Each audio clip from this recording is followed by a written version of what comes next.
चरण पखारे बिना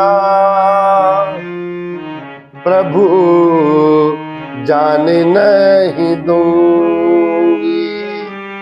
चरण पखारे बिना प्रभु जान नहीं दूंगी।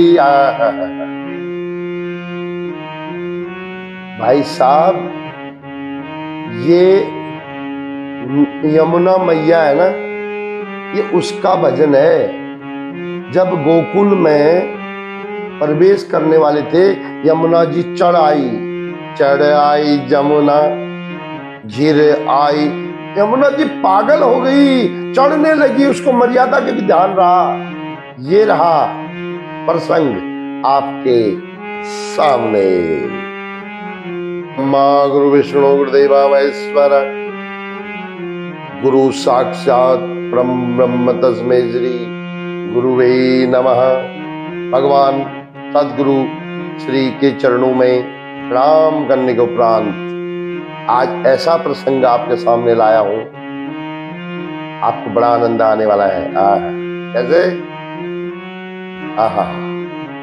दोस्तों, हमारे जीवन में जब माया आती है ना, माया धन दौलत, तो हम बंधन में बच जाते हैं। याद रखना, या समझो पैसा आएगा तो डर जाते हम, तीर्थ नहीं जा सकते। क्यों?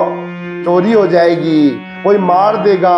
आपके पास दुनिया भर का सोना है लेकिन आप पहन नहीं सकते, हिम्मत है तुम्हारी नहीं, डाकुओं का डर है।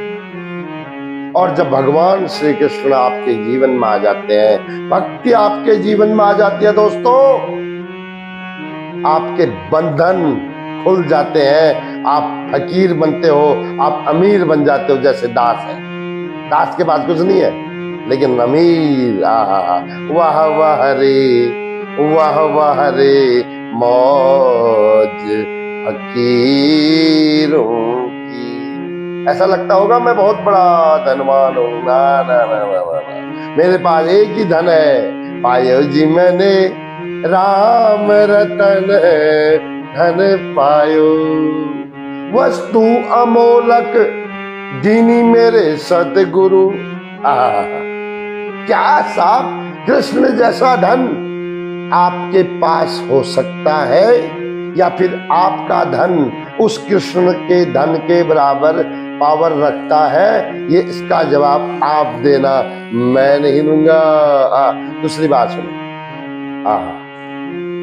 जैसे ही भगवान रात को 12 बजे रोहिणी नक्षत्र में मथुरा की जेल में वसुदेव और द्रौपदी के वसुदेव और देवकी जी के सामने प्रकट हुए तो बड़ी स्तुति हुई।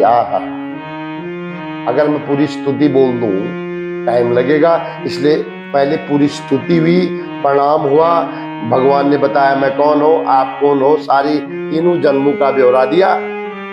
बाद में देवकी माता निराश हो गई, उदास हो गई।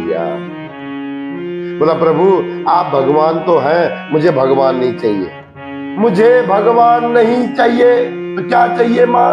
मुझे बच्चा चाहिए। कौन सा? जैसे संसार की औरत को उसका बच्चा पैदा होते ही रोने लग जाए तो वो माँ खुश हो जाती है। और वो बच्चा नटखट लीला करे, ऐसा बच्चा चाहिए। वो बच्चा पढ़ने में भी होशियार हो, ऐसा बच्चा चाहिए मुझे। सब गुण भगवान श्री कृष्ण में है, 16 कला भगवान श्री कृष्ण में है। और सुनो, भगवान बालक बन गए छोटे से। मेरो छोटो सो कन्हैया। जैसे ही छोटे बने, योग माया ने कहा देखो कंस मामा, कंस इसको मारने के लिए प्रयास करेगा, तुम इसको उठाओ और चले जाओ गोकुल में। वसुदेव जी ने जैसे ही सूप मिल गया उन्हें, वहां एक टोकरी में भगवान को रखा और जैसे ही चलने लगे, आपने एयरपोर्ट में देखा होगा सेंसर बोर्ड वाले दरवाजे होते हैं, आप चलते रहो दरवाजे अपने आप खुलते हैं। दोस्तों, इसी प्रकार से 7 दरवाजे अपने आप खुलने लगे, अपने आप खुलने लगे। और वसुदेव जी आगे बढ़ते गए, पैदल चले, पता नहीं चला। यह मथुरा से गोकुल कितना दूर है आपको पता ही है, जो वृंदावन गया है, मथुरा गया है। उसके बाद आ गई यमुना जी। मैंने नहीं बोला चढ़ाई यमुना पाँव पखारे बिना जाने नहीं दूंगी। ये यमुना भगवान की पत्नी है मैया, यमराज की बहन है। इसने बोला आज कोई मर्यादा नहीं, आज कोई ससुर नहीं। देखो हा, कोई ससुर नहीं, कोई कुछ नहीं। जब भगवान का दर्शन होने लग जाए कोई मर्यादा नहीं रहती है। उसने ससुर को नहीं देखा, अपने ससुर के कंधे में चढ़ गई और भगवान के पाँव में पड़ गई। भगवान ने बोला अरे क्या कर रही है, पागल है क्या, ससुर क्या भाई तो ध्यान नहीं दे। बोला आज कौन सा ससुर, आप आ गए, आप भगवान मिल गए।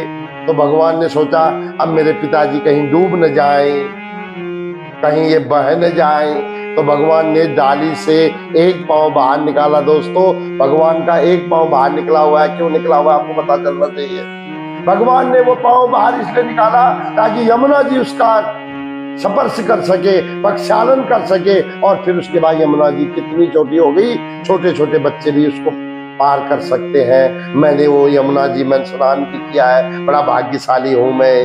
उस जगह पर स्नान किया मैंने जिस जगह पर भगवान ने क्रॉसिंग की थी आज से 5251 साल पहले। बोलो वृंदावन बिहारी लाल की जय। नहीं है लक्की हम लोग, तो आप भी लक्की बनिए, वृंदावन जाइए, मतलब उस यमुना जी का दर्शन करिए जिस यमुना जी से भगवान क्रॉस हुए थे, जिस यमुना जी को भगवान ने छुआ था। तो इसके आगे की कथा बहुत लंबी नहीं कहूंगा मैं। तो यमुना जी ने भगवान के चरणों का प्रक्षालन किया और जन्माष्टमी का एक बेस्ट सीन बना नहीं बना। भगवान वसुदेव जी ने अपने सिर में टोकरी में भगवान को रखा है, भगवान बाल मुकुंद रूप में है और एक पांव बाहर की तरफ निकाला है। यही जन्माष्टमी का सीन है दोस्तों, और यही जन्माष्टमी भगवान करे आपके घरों में मंगल लाए, आपके घर में मंगल लाए। भगवान श्री कृष्ण की भक्ति करने से क्या होता है ये मैंने पहले बता दिया, एक बार फिर बता देता हूँ। अगर आप अनन्य भाव से भगवान श्री कृष्ण का समर्पण कर दोगे तो आपके जीवन में फिर आप बोलोगे मुझे ज्यादा मजा आ रहा है प्रभु, मुझे थोड़ा मजा कम करो, कहीं नजर न लग जाए किसी की, ऐसा बोलना पड़ता है। तो भगवान क्या बोलते हैं, तेरी तुझे हर नजर से मैं बचाऊंगा। मिलते हैं किसी और प्रसंग के साथ 2 दिन बाद, तब तक के लिए जय श्री कृष्ण, राधे राधे।